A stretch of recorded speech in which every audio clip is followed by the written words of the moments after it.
So that was also a very, very tender moment for me. I had been hearing stories from various different mandali from time to time, to the extent of suffering that Baba was going through. And I would write to him asking about his suffering and about alleviation of his suffering. So at that moment, when I had walked into the room and there was no place to sit, and I sat at the edge of Baba's bed, and Irich asked me if I wanted to massage his thigh, and I was massaging his thigh, and I felt I was touching a wall, a rock. And that's when Irich said that you wrote to us asking about Baba's suffering, but Baba was suffering for mankind. He would sit in seclusion and pound his right thigh with his right fist, covered his head with a towel. And if he did not do that, his body would snap and he would not be with us any longer. And he was narrating this in Baba's presence. Baba asked him to narrate this to me in answer to the many letters that I wrote to him, asking him about his suffering. And of course, that was my last meeting with Meher Baba, when he told me that his time had come. Twice he said, my time has come.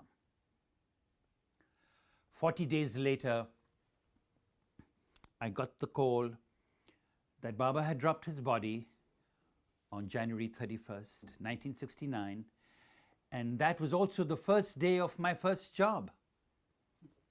So I went and told my boss in the morning. It was an awkward situation because it was my first day of my first job, and I walked in and I said I wanted leave.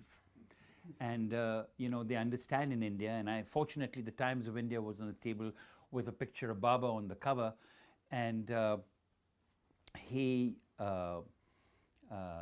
saw it, and I told him that my spiritual master had passed away and that I needed, and he wanted to know how long I would take.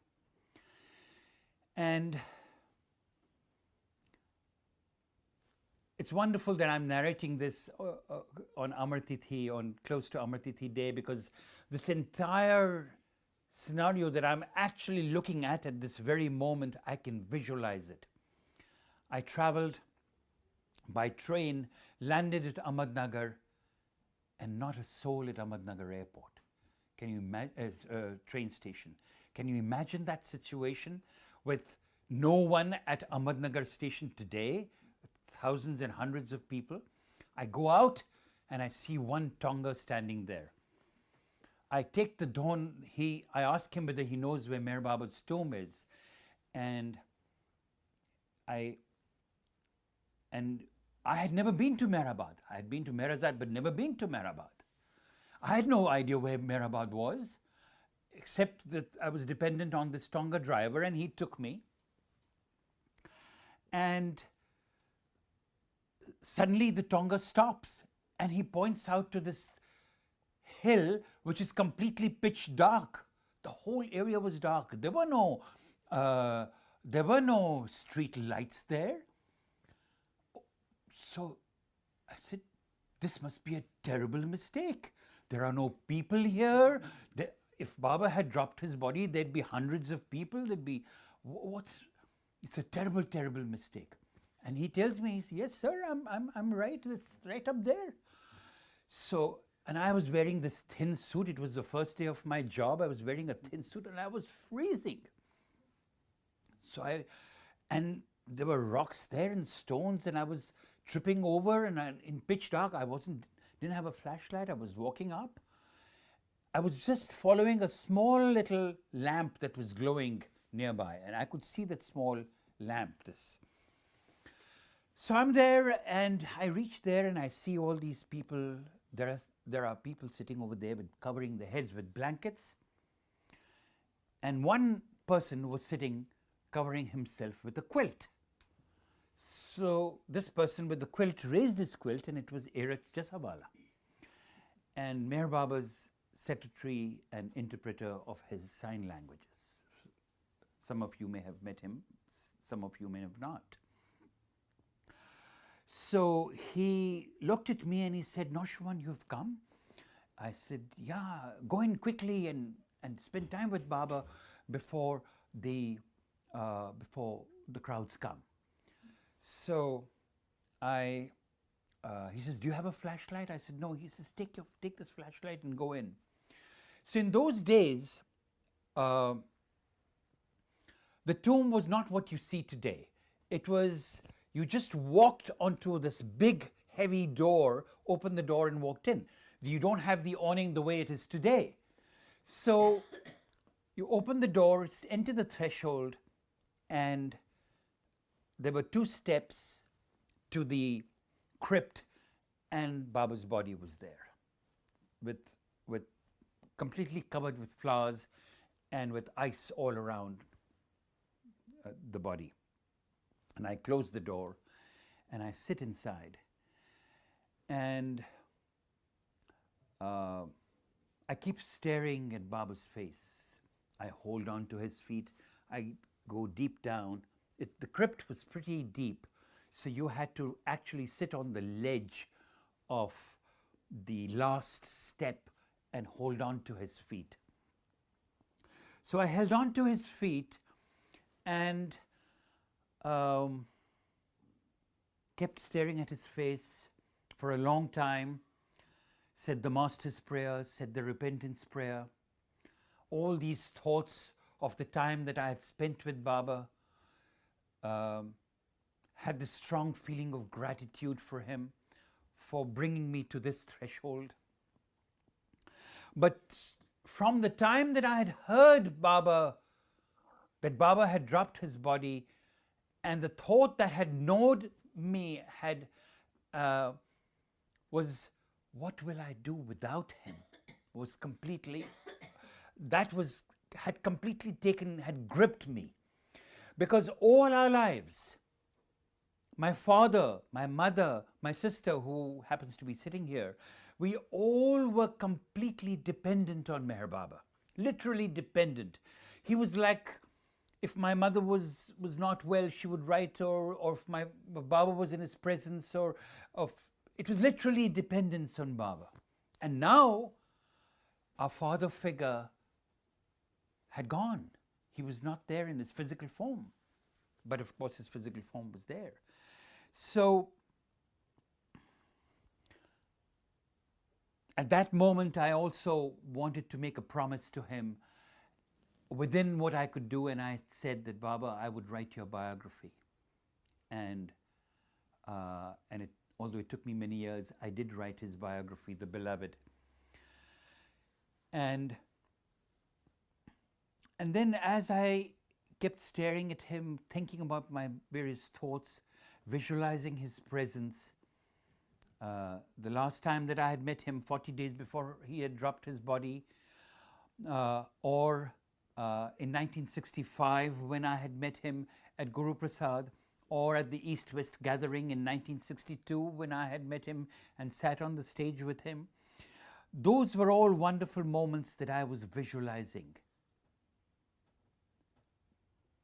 And as I was doing that, Baba suddenly, I'm looking at Baba, putting the flashlight on his face, and he opens his eyes. He opens his eyes, looks directly at me, and I just don't know what I was thinking, but I turned the flashlight away. And I turned the flashlight back on, and his eyes were shut. And at that moment, I realized that that thought that was nagging me, that had overcome me, that what will I do without him, was replaced instantly by I'm always with you. And I think that thought that Baba gave me, that blessing, that gift that he gave me, that I'm always with you. And I believe, and I truly, truly believe that Meher Baba is with us now, and he's with each one of you. Otherwise, you would not be sitting here in his presence, visualizing the beloved. So he's with us. But what do we need to hold on to him all the time?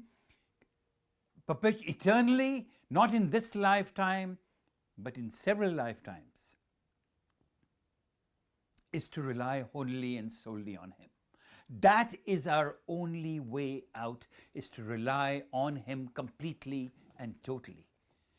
For our daily lives, for our businesses, for our jobs, for our relationships, all this is ephemeral. What you thought was terrible 5 years back, it was just a milestone in your life. Because in one of the videos, Mani said, Baba's gesture was, when one of the Mandli asked him, or I don't know whether Mani asked him, Baba, when you come again and we are born again with you, will we have to come back to you, reintroduce ourselves? And Baba said, no, because you don't go back, you go forward. And that was Baba's message. We go forward on the path of victory. We don't go backwards. The past is a frozen lake. We just go forward. And on this Amartithi, that's what I would like to share with you, is that he's always, always with us. And what we need to do is love him deeply, because love is oneness. It's not separateness. And love, as Meher Baba has said, is the only solution.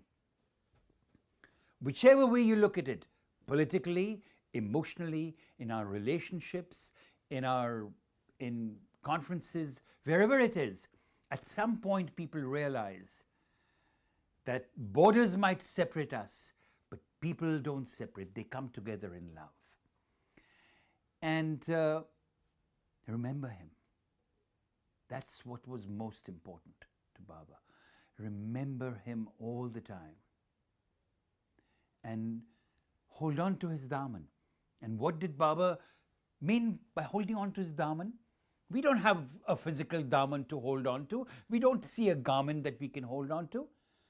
But that garment is by relying wholly and solely on Meher Baba. And then and let the chips fall where they may. But holding on to his daman is the only way, and love is the only solution. Jai Baba.